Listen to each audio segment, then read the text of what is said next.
Hello dear students, इस video में बच्चों हम अपने डिवाइन म्यूज़िक के बारे में पढ़ेंगे। यानी कि जो हमारा अलौकिक जो म्यूज़िक है, जो संगीत है, उसके बारे में हम यहाँ पर इस कहानी में पढ़ेंगे।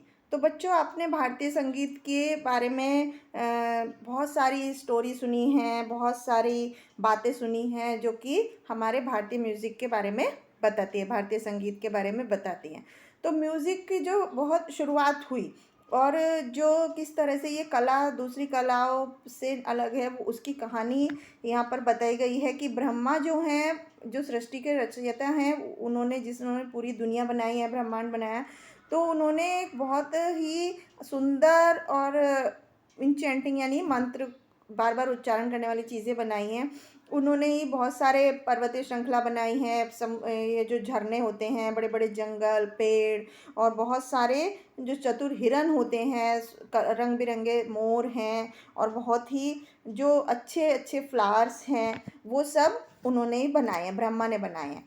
तो ये सब बनाने के बाद भी वो बहुत दुखी थे। तो उनकी जो पत्नी थी सरस्वती, उन्होंने उनके दुखी होने का कारण पूछा। तो ब्रह्मा ने कहा कि ये सच है कि मैंने ये इतनी सब सुंदर सुंदर चीज़ें बनाई हैं, इतना आकर्षित करने वाली चीज़ें बनाई हैं और हर एक जगह सुंदरता को दिखाया है, लेकिन इसका क्या यूज़ है, क्या इस्तेमाल है इसका। मेरे बच्चे जो हैं, मनुष्य हैं, उनको चाहिए कि इसको वो पास करें अपनी आने वाली जनरेशन को, और वो अपने चारों तरफ की सुंदरता के प्रति सेंसिटिव रहें, मतलब उसको नुकसान नहीं पहुँचाएं। लेकिन मुझे ये सब वेस्ट होता हुआ दिख रहा है कि मैंने जो बनाया है वो सब ख़त्म होने जा रहा है। तो सरस्वती उनके दुखी होने की उनकी भावनाएं समझ गई और उनको बोला कि ठीक है, अब मैं आपसे इस दुनिया के बारे में मेरे को शेयर करने दो। तो तुमने ये सब सुंदरता बनाई है, ये सब भव्यता जो है आपने बनाई है, अब मैं अपने बच्चों को वो पावर दूंगी, वो शक्ति दूंगी, जिससे कि वो इसको रिस्पॉन्ड करें, उसकी तारीफ़ करें, उसको ऊपर उठाएं।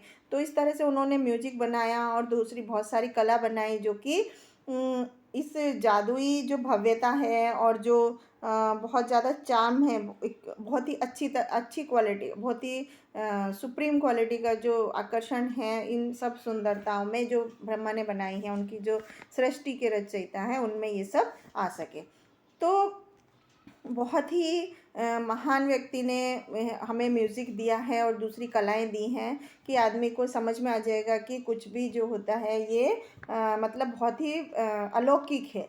एक अलग अलग कहानी, एक महान कहानी इसके बारे में है कि जो इस कहानी का एक मेन मोरल है कि जो सरस्वती देवी हैं, उन्होंने ही पूरी, ये बात एकदम सच है कि उन्होंने सारी भारतीय कलाएं जो हैं उन्होंने डेवलप की हैं और ये कभी भी इनके जैसी आर्ट कोई डेवलप नहीं कर सकता। और ये उनकी जो मतलब जो इनको सीखने की प्रबल इच्छा रखते हैं, अथक प्रयास करते हैं, बहुत कोशिश करते हैं, उसके बाद ही ये किसी को मिल पाती है। तो हमने त्यागराजा के बारे में सुना है कि उनका जो वो इसके एकदम गुलाम थे। और जो जादुई, जो आप देखते हैं कि बहुत ही अलौकिक मंदिर होते हैं और उन पर, और उनको देखते रहते हैं कि सरप्राइज से कि उन पर जो चित्रकारी बनी हुई है, जो खुदाई की गई है, वो कितनी आकर्षक है। क्यों? क्योंकि उनके पीछे जिन वर्कर ने उन्हें बनाया है, उनकी बहुत ही धार्मिक भावना रही होती है, उनकी बहुत इच्छा रही होती है उसको बहुत अच्छी तरह से करने की।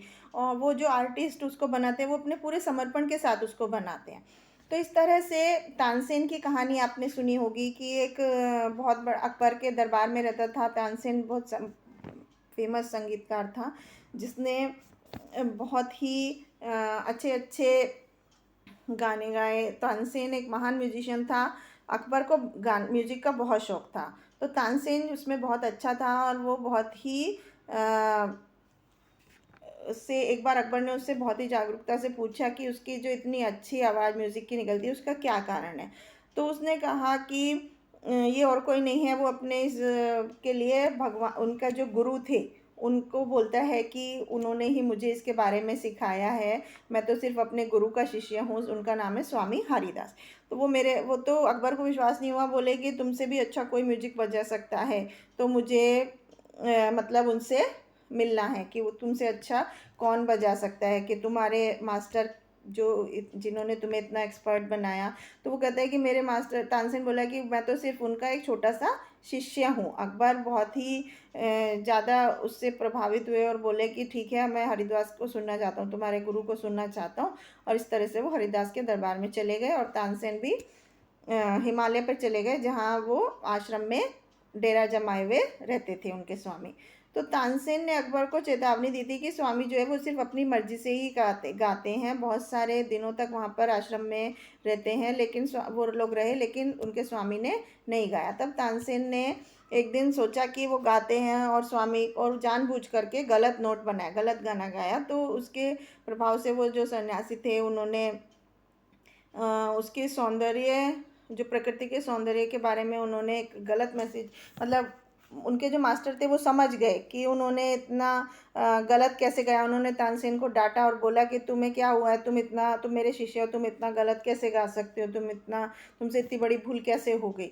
तब उन्होंने शांत, मतलब ठीक से गाना शुरू किया और वो फिर उनके जो हरिदास थे उन्होंने भी इस बहुत अच्छा गाया और तानसेन भी भूल गए, मतलब जो अकबर थे उसको सुनकर अकबर और तानसेन भूल गए कि वो मतलब कौन सा म्यूज़िक सुन रहे हैं। बहुत ही अच्छा उन्हें म्यूज़िक लगा, बहुत ही अलग एक्सपीरियंस उनका रहा।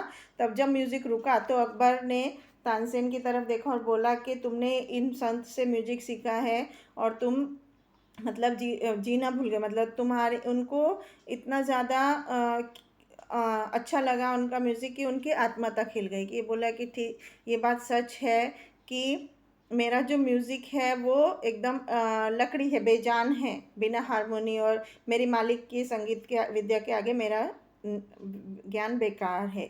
लेकिन एक अंतर है कि मैं अपने बादशाह की शर्त बोली के लिए गाता हूँ, मतलब उनकी तसल्ली के लिए गाता हूँ, लेकिन मेरे मास्टर जो है, मेरा मालिक जो है, वो किसी से कोई शर्त नहीं जाती, वो किसी के लिए नहीं गाते, वो सिर्फ अपनी अंतरात्मा की शांति के लिए गाते हैं। सिर्फ मेरे में और उनमें यही अंतर है। तो इस तरह से यहाँ पर एक म्यूज़िक के बारे में बताया गया कि हमारे भारतीय संगीत को कहाँ से उत्पत्ति हुई, कौन इसमें फेमस लोग रहे हैं, उनके बारे में इसमें बताया गया है। तो आई होप आपको समझ में आया होगा। Thank you.